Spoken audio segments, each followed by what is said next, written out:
बंद समर्थक के बिहार बंद को लेकर सड़कों पर हैं। पटना गया मुख्य मार्ग और काको मोड़ के समीप यहां पर लोग जाम कर चुके हैं। जो आपको घोसी विधायक हमारे साथ मौजूद है। सर, क्या वजह है आप लोग को जाम करने की? देखिए, एक तो मोदी सरकार जब से इस देश में आई है तब से एक सर्जिकल स्ट्राइक लगातार कर रही है और वो एक स्ट्राइक संविधान पर हमला है। और अभी हम लोगों ने हाल में देखा कि मजदूरों का जो 44 कोड बिल था उस पर सर्जिकल स्ट्राइक करके और 4 कोड बिल ला दिया। मजदूरों के पूरा अधिकार, 8 घंटा काम करने का अधिकार को अनिश्चितकालीन काम लेने के अधिकार में तब्दील कर दिया। उनकी न्यूनतम मजदूरी अब जो है पूंजीपति तय करेगा। अब जो है वो काम का जो मालिक है, काम लेने वाला, वो तय करेगा। इस तरह के सर्जिकल स्ट्राइक, नोटबंदी हम लोगों ने देखा। लेकिन आज सबसे बड़ा इस बिहार के वोट पर, बिहार के जो लोकतंत्र है, जो चुनाव में वोट डालने का अधिकार है, उस पर हमला किया है, वोटबंदी कर दिया है। तो हम लोगों ने, जब हमारे पास अधिकार नहीं रहेगा, हम भारत के नागरिक नहीं रहेंगे, तो फिर हमको मजदूर भी नहीं माना जाएगा, हमको नौकरी से निकाल दिया जाएगा, आरक्षण का लाभ नहीं मिलेगा, हमें जो है राशन नहीं मिलेगा, वृद्धा पेंशन से हमको हटा दिया जाएगा।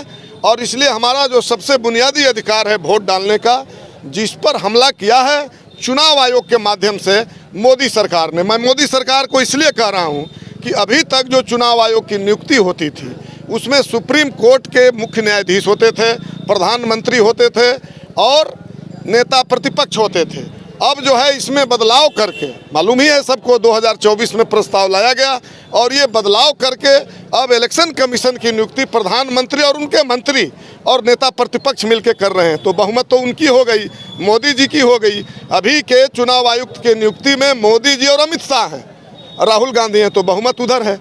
तो इस तरह से आयोग पर सर्जिकल स्ट्राइक के साथ आज हमारे वोट का अधिकार, एक ही अधिकार तो मिला था हमारे आज़ादी के बाद, मिला क्या मुझे? बाकी तो गैर बराबरी जारी रहा। मुख्यमंत्री बनने के बाद भी जीताराम मांझी जी से मंदिर धोवाया गया। हम लोग देख रहे हैं कि अभी भागवत कथा कहने पर माथा मुड़वा करके और पेशाब से पवित्र किया जा रहा है। ये अधिकार तो मिला नहीं। सरकार का क्या मंशा लग रहा है? देखिए, सरकार का सवाल तो चुनाव आयोग ही अपने लायक बना दिया और सरकार की पूरी मंशा है, इलेक्शन कमीशन की पूरी मंशा है कि जो मताधिकार का, वो नागरिकता साबित करने की बात कर रही है। जो ये इलेक्शन कमीशन का राइट नहीं है। इलेक्शन कमीशन का राइट चुनाव कराने का है, चुनाव की तिथि घोषणा करने का है। अधिकार से अलग हट करके इन्होंने हमारे वोटबंदी किया है, सर्जिकल स्ट्राइक किया है। और इसके खिलाफ, चूंकि ये बिहार है ना, दुर्भाग्य है इस बिहार के लिए कि लोकतंत्र की जननी इस बिहार में जीतन मांझी जी चुप हैं। क्या उनको गरीबों की वोट नहीं चाहिए जिनका वोट कटेगा? चिराग पासवान को वोट नहीं चाहिए? या नीतीश कुमार जी जो है अति पिछड़ा और महादलित की बात करते थे, किनका वोट कटेगा? वो चुप हैं। और यहाँ तक कि भाजपा भी लेते रही है वोट। लेकिन आज जीतन मांझी, चिराग पासवान जी, नीतीश कुमार जी, ये सब झंडा अलग अलग है लेकिन हो गए हैं भाजपाई। उनके इशारे पर वो चुप हैं। तो क्या पूरे हिंदुस्तान, पूरा बिहार चुप रहेगा? और इसीलिए बिहार ने चक्का जाम करके हम लोगों ने संदेश दिया है चुनाव आयोग को, इलेक्शन कमीशन के खिलाफ हमारी जो इंडिया गठबंधन है वो सुप्रीम कोर्ट भी गई है और आज हम जनता की अदालत में हैं। तो दोनों ही अदालत का उपयोग करके और हम लोग अपनी लोकतंत्र की रक्षा करेंगे। हमें जो वोट देने का अधिकार प्राप्त था, अब बताइए आप, 2003 के बाद कहा जा रहा है कि वेरिफिकेशन होगा।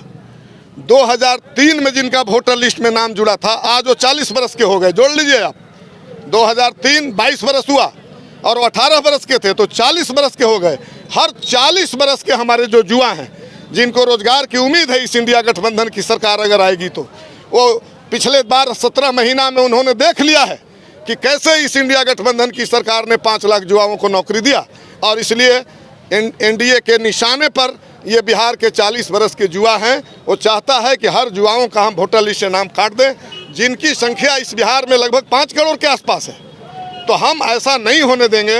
इस बिहार लोकतंत्र की जननी है और इसलिए हम लोगों ने आज चक्का जाम के माध्यम से जनता के अदालत में गए हैं और जो हमारा अदालत है, कानूनी अदालत, वहाँ भी जाया गया है। हमारी मांग है कि पुराने वोटर लिस्ट के आधार पर ही इस बिहार का तत्काल चुनाव कराया जाए, क्योंकि बिहार का 75% हिस्सा बाढ़ में डूबा हुआ है और बाकी शेष इलाकों जो है खेती में जद्दोजहद कर रहे हैं। वो खेती छोड़ करके और कागज बनाते चलेंगे। आपने कानून बना दिया है कि 25 दिन से कम में कोई तरह के आपको सर्टिफिकेट नहीं मिलेगा और 1 महीना आपने समय ही दिया है।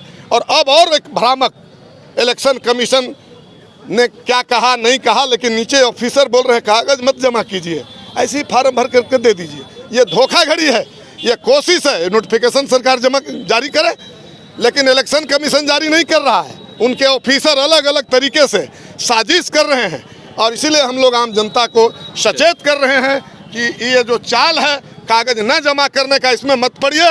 अभी आपको फार्म ले लिया जाएगा और कल नाम काट के कहा जाएगा कि इसलिए नाम काट दिया गया कि आपने कागज जमा नहीं किया है।